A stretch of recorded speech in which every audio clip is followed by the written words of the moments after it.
जय हिंद दोस्तों। चलिए हम लोग स्टार्ट करते हैं एनटीपीसी का सेट प्रैक्टिस। जैसा हम लोग जान रहे हैं 28 तारीख से ये एनटीपीसी का एग्ज़ाम होने वाला है, तो हम लोग एनटीपीसी का set practice with fully discussion देखेंगे। इसमें ये एसके झा का बुक है, ये आशा पब्लिकेशन का। इसमें हम फुल्ली डिस्कशन के साथ देखते जाएंगे। आपको वीडियो कैसा लगता है आप कमेंट में ज़रूर बताइएगा। चलिए तो हम लोग स्टार्ट करते हैं। आज का पहला क्वेश्चन है, सिंधु घाटी सभ्यता कितनी वर्ष पुरानी थी। सिंधु घाटी सभ्यता जो है कितनी वर्ष पुरानी है और दक्षिण में गंगा घाटी के नीचे क्षेत्रों व उत्तर में मालवा तक फैली हुई थी। ये कितनी वर्ष पुरानी थी सिंधु घाटी सभ्यता। तो सिंधु घाटी सभ्यता जो थी ये 3000 ईसा पूर्व पुरानी थी। सिंधु घाटी सभ्यता ये कार्बन 14 C14 पद्धति के से देखा जाए तो 2500 ईसा पूर्व से 1750 ईसा पूर्व माना जाता है कार्बन 14 पद्धति से। एनसीईआरटी के हिसाब से देखा जाए तो ये 2600 से 1900 एनसीईआरटी के हिसाब से।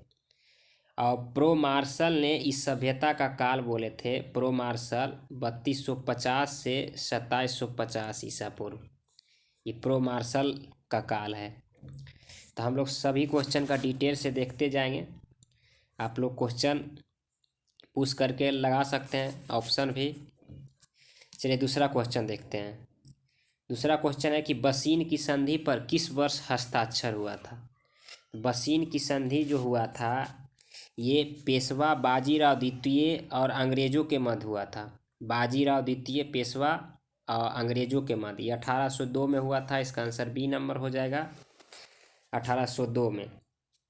इस संधि में बाजीराव द्वितीय ने नर्मदा ताप्ती का द्वाब क्षेत्र और कर्नाटक के तुंगभद्रा क्षेत्र जो था ये कंपनी को सौंप दिया था बसीन की संधि में। नेक्स्ट क्वेश्चन है, मद्रास में बेद समाज की स्थापना कब हुई थी। तो पहला है कि बेद समाज की स्थापना किसने किए थे। तो बेद समाज की स्थापना ये केशव चंद्र सेन एवं देवेंद्रनाथ टैगोर ने ब्रह्मा समाज को लोकप्रिय बनाने के लिए किए थे। बेद समाज जो है ये बेद समाज की स्थापना ये 1864 में मद्रास में हुआ था। इसका आंसर डी नंबर हो जाएगा, 1864 में। 1864 में केशव सेन की प्रेरणा से ये श्री धरलू नायडू ने मद्रास में बेद समाज की स्थापना की है। श्री धरलू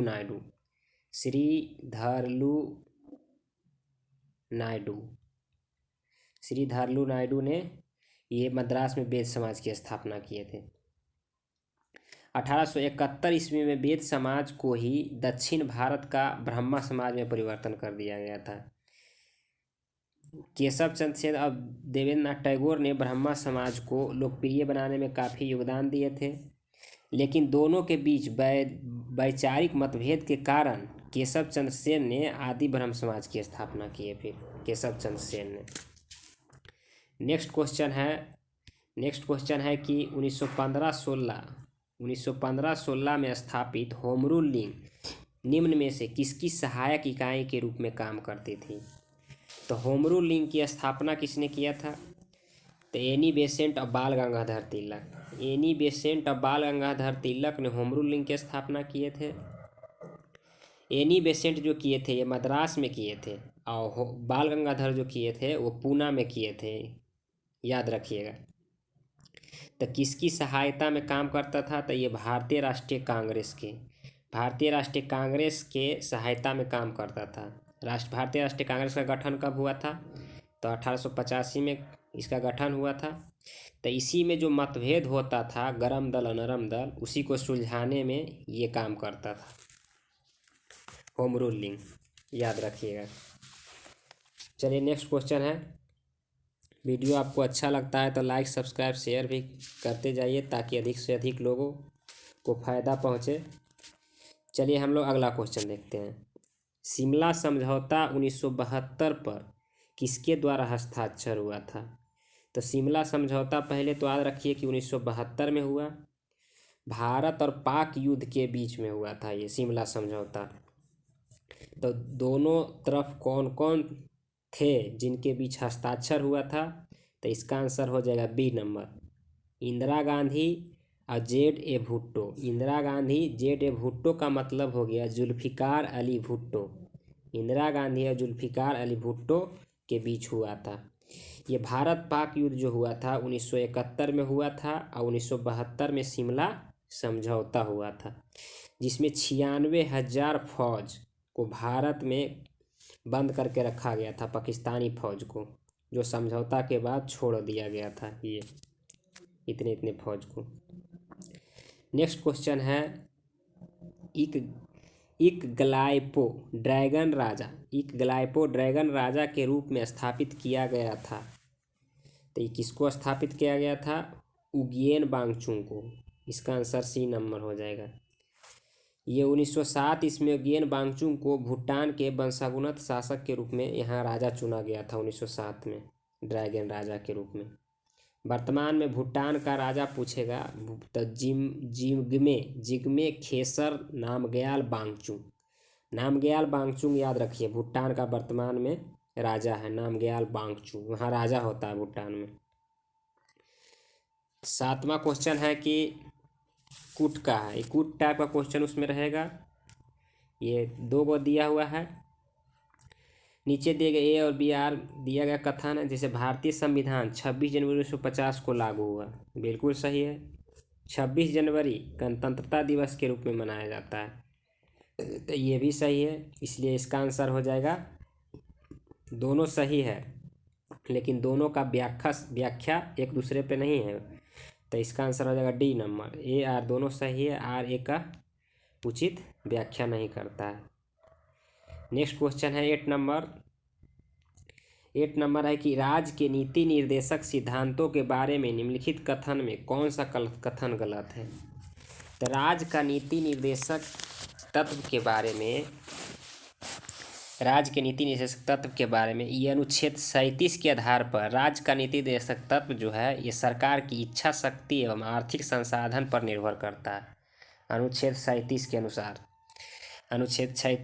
के अनुसार ये संसाधन पर निर्भर करता है। इसे न्यायालय के माध्यम से परिवर्तित नहीं किया जा सकता है। राज्य का नीति निर्देशक तत्व जो है न्यायालय के माध्यम से परिवर्तित नहीं किया जा सकता है।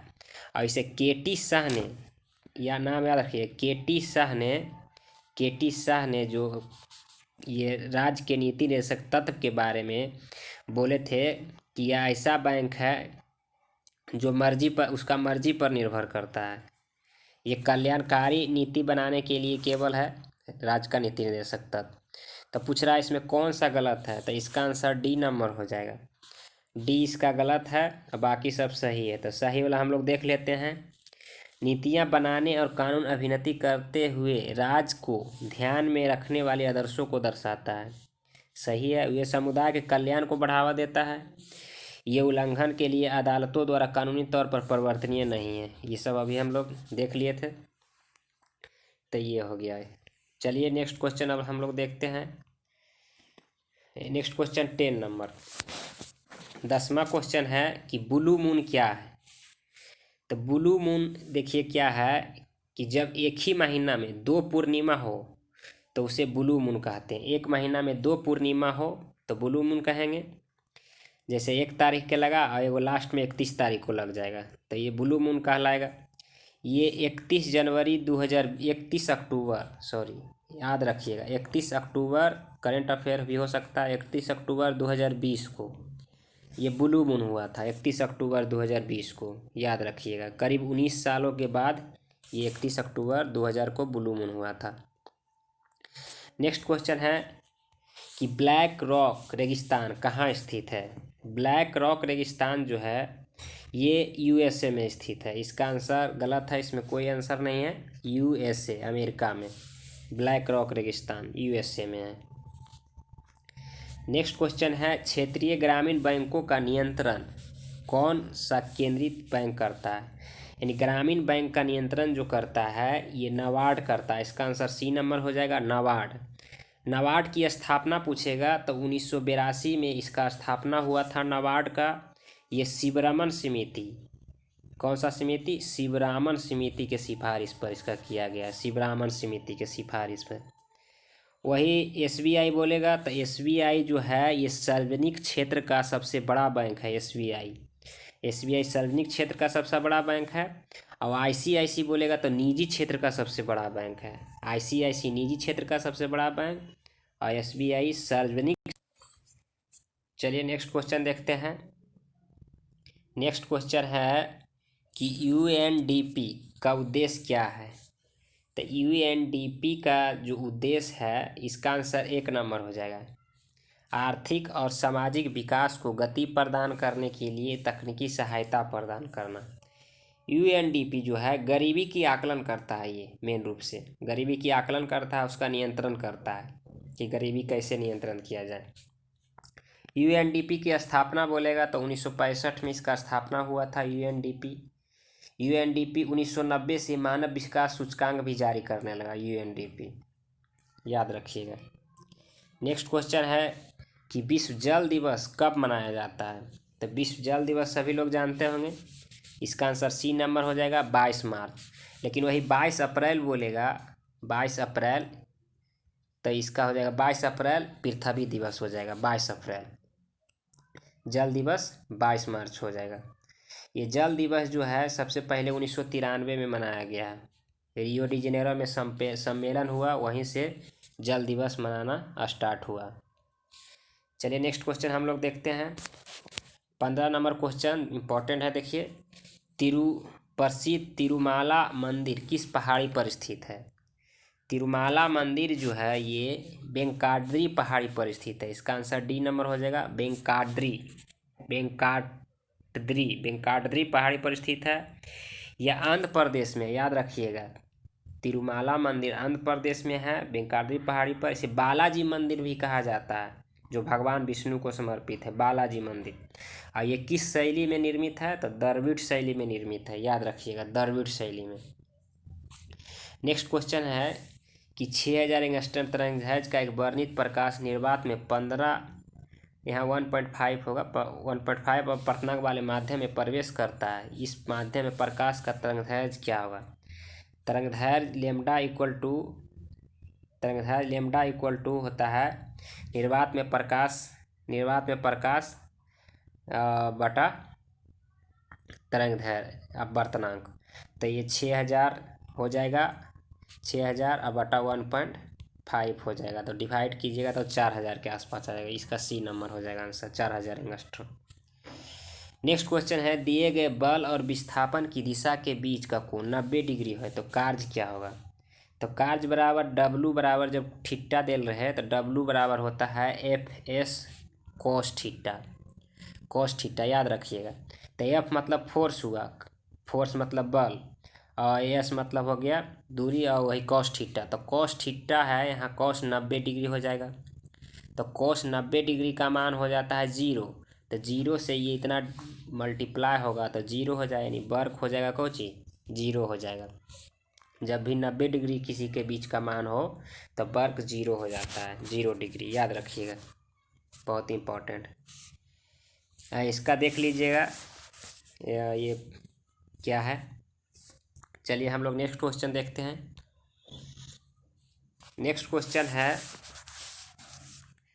कह रहा है कि प्रकाशीय तंतु किस सिद्धांत पर कार्य करता है? प्रकाशीय तंतु जो है ये ऑप्टिकल फाइबर, इसका आंसर बी नंबर हो जाएगा, पूर्ण आंतरिक परावर्तन के सिद्धांत पर काम करता है। प्रकाशीय तंतु पूर्ण आंतरिक परावर्तन के सिद्धांत पे। प्रकीर्णन क्या होता है? तो ये प्रकीर्णन एक दिशा से दूसरी दिशा में मुड़ जाना प्रकीर्णन होता है। बैगनी रंग के प्रकाश का प्रकीर्णन पूछेगा तो सबसे ज़्यादा होता है प्रकीर्णन, और ये रेड का कम होता है। अब पर्तनांक क्या होता है? तो जब प्रकाश एक माध्यम से दूसरे माध्यम में प्रवेश करता है तो वास्तविक पथ से थोड़ा सा मुड़ जाता है, तो ये अपवर्तनांक हो गया। चलिए नेक्स्ट क्वेश्चन देखते हैं। एससी और डीसी किसके रूप है? एससी और डीसी जो है किसके रूप है, जो बताना है। तो ये चार्ज का रूप है एससी और डीसी। एसी मतलब होता है अल्टरनेटिव करंट और डीसी मतलब होता है डायरेक्ट करंट। तो अल्टरनेटिव करंट और डायरेक्ट करंट। एसी की आवृत्ति जो है भारत में पूछा जाता है कितना हर्ट्ज है, तो एसी की आवृत्ति जो है भारत में 50 हर्ट्ज माना जाता है। याद रखिएगा, एसी की आवृत्ति भारत में 50 हर्ट्ज माना जाता है। विद्युत धारा का एसआई मात्रक क्या होता है, तो एम्पियर होता है। विद्युत धारा का एसआई मात्रक पूछेगा, यही बी सी का ऑप्शन, तो एम्पियर होता है। नेक्स्ट क्वेश्चन है, किसी गैस का वाष्प घनत्व 35.5 है तो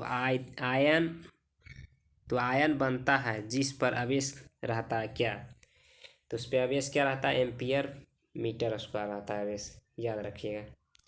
चलिए नेक्स्ट क्वेश्चन देखते हैं। किसी वस्तु का ताप निर्देशक है, किसी वस्तु का ताप निर्देशक क्या है, तो इसका आंसर बी नंबर हो जाएगा, पदार्थ के अणुओं की औसत गतिज ऊर्जा ताप निर्देशक है। नेक्स्ट क्वेश्चन, यदि एक पदार्थ का पीएच मान 7 से कम है तो इसे क्या कहा जाएगा, तो पीएच मान जो है ये 7 से कम रहेगा, 7 से कम रहेगा तो इसको कहेंगे अम्लीय, और 7 से अधिक रहेगा तो इसको कहेंगे क्षारीय। तो अम्ल को इंग्लिश में एसिड बोलते हैं और क्षार को बेस बोलते हैं। तो यहाँ पे हो जाएगा इसका आंसर सी नंबर, एसिड। 7 से कम वाला को एसिड बोलेंगे। पीएच का खोज किसने किया था, तो सोरेनसन ने पीएच का खोज किया था। याद रखिएगा, पीएच का खोज है। पीएच का वैल्यू कुछ कुछ पूछा जाता है, जैसे दूध का बोलेगा तो 6.4, मानव रक्त का बोलेगा तो 7.4, मानव लार का बोलेगा तो 6.5, मानव मूत्र का बोलेगा तो 4.8 से 8.4 तक, शुद्ध जल का 7, समुद्री जल का 8.4। ये सब कुछ याद रखिएगा। चलिए, सबसे कठोर प्राकृतिक पदार्थ कौन सा है, सबसे कठोर प्राकृतिक पदार्थ बोलेगा तो यहाँ पे हीरा हो जाएगा। सबसे कठोर प्राकृतिक पदार्थ हीरा, वही ऑप्शन सी नंबर है, सीसा। तो सीसा इसका संकेत होता है पीबी होता है। सीसा का निष्कासन गैलेना से किया जाता है, यह एक अस्थायी तत्व है सीसा। नेक्स्ट क्वेश्चन है, निम्नलिखित में से चिकित्सा विज्ञान की कौन सी प्रशाखा यकृत के उपचार और अध्ययन से संबंधित है, तो इसका आंसर बी नंबर हो जाएगा, हेप्टोलॉजी। हेप्टोलॉजी है जो यकृत के उपचार और अध्ययन से संबंधित, हेप्टोलॉजी। वही ऑप्शन ए है, हेल्कोलॉजी। हेल्कोलॉजी अल्सर का अध्ययन किया जाता है। ऑप्शन डी है, जेरिएट्रिक्स। जेरिएट्रिक्स जो है बुजुर्गों, ओल्ड लोग जो है उसके स्वास्थ्य की देखभाल के लिए अध्ययन किया जाता है, जेरिएट्रिक्स। याद रखिएगा। नेक्स्ट क्वेश्चन है, बादलों का रंग सफ़ेद किसके कारण होता है, तो बादलों का रंग जो सफ़ेद होता है ये किसके कारण होता है, प्रकाश के प्रकीर्णन के कारण होता है, बादलों का रंग सफ़ेद होता है। नेक्स्ट क्वेश्चन है, निम्न में से किस युग के दौरान डायनासोर फले फूले थे। इंपॉर्टेंट क्वेश्चन है, पूछा जाता है बार बार। तो डायनासोर जो है ये मेसोजोइक युग में, मेसोजोइक ईरा में ये फले फूले थे डायनासोर। मेसोजोइक युग जो कहलाता है ये 22.5 करोड़ से 6.5 करोड़ वर्ष पूर्व, ये मेसोजोइक युग कहलाता है। इसी समय ये फले फूले थे। चलिए नेक्स्ट क्वेश्चन देखते हैं हम लोग। बादल का स्त्राव कहाँ से होता है, वायु का स्त्राव कहाँ से होता है, तो इसका आंसर हो जाएगा बी नंबर, जिगर से। जिगर यानी यकृत, लीवर उसी को कहते हैं, वहाँ से वाइल जूस निकलता है, वाइल का स्त्राव होता है जिगर से।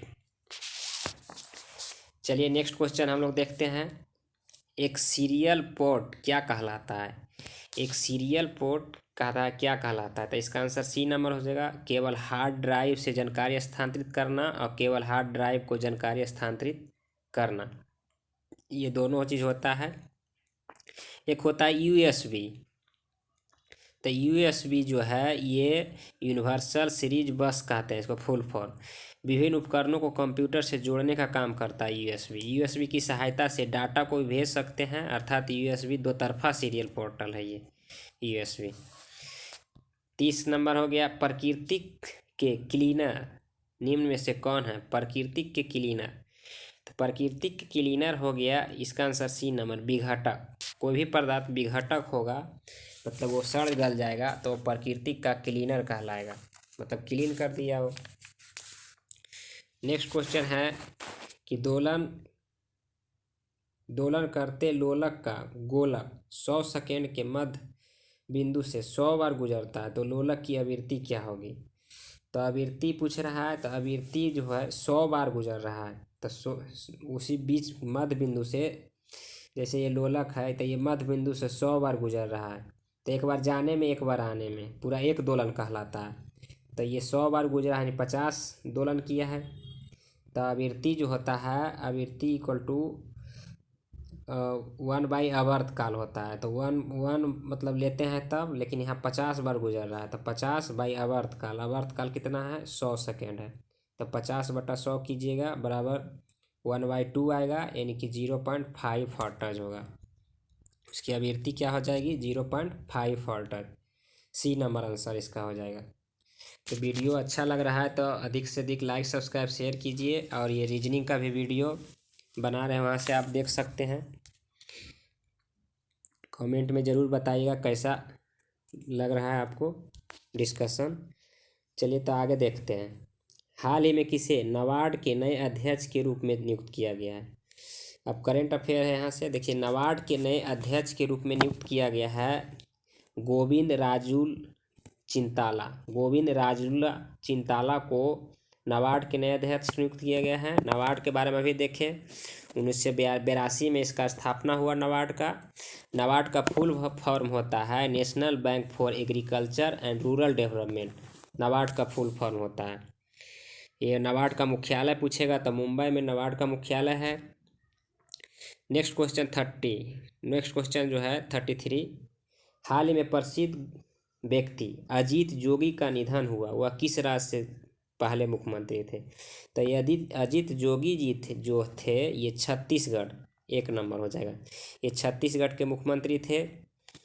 इनका निधन हो गया 29 मई 2020 को।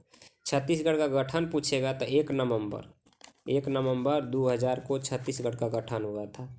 1 नवंबर और 9 नवंबर याद रखिए उत्तराखंड को, 9 नवंबर और 15 नवंबर को झारखंड का ये गठन हुआ था।